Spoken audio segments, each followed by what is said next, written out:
Pakistan international air lines انتظامیہ کے بروقت فیصلے سے مسافر کی جان بچائی گئی۔ اسلام آباد سے ابوظہبی کے لیے جانے والی پرواز میں مسافر کو دل کی تکلیف ہوئی۔ مسافر کو فوری طبی امداد فراہم کرنے کے لیے پرواز کو کراچی ایئرپورٹ پر لینڈ کر لیا گیا۔ اس پر ہم بات کریں گے ڈونس کے رپورٹر سید وسیم سے۔ وسیم، بتائیے گا اس مریض کی میڈیکل ہسٹری کیا تھی اور اب کیا پیشنٹ سٹیبل ہے؟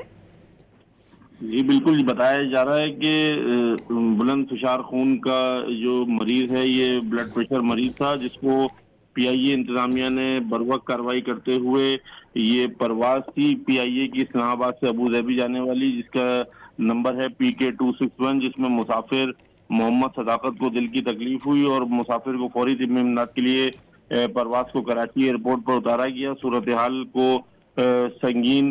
سنگینی کو بھانپتے ہوئے کراچی ایئرپورٹ پر طیارے کی آمد سے قبل ہی تمام ضروری طبی انتظامات مکمل کر لیے گئے تھے۔ طیارے کو لینڈ کرتے ہی مسافر کو فوری طور پر کراچی کے امراض قلب اسپتال منتقل کیا گیا۔ طبی امداد کے بعد مسافر کو آج صبح پی آئی اے کی پرواز جی، PK300 کے ذریعے بحفاظت واپس ان کے گھر اسلام آباد پہنچایا گیا ہے۔ جی بہت شکریہ سید وسیم۔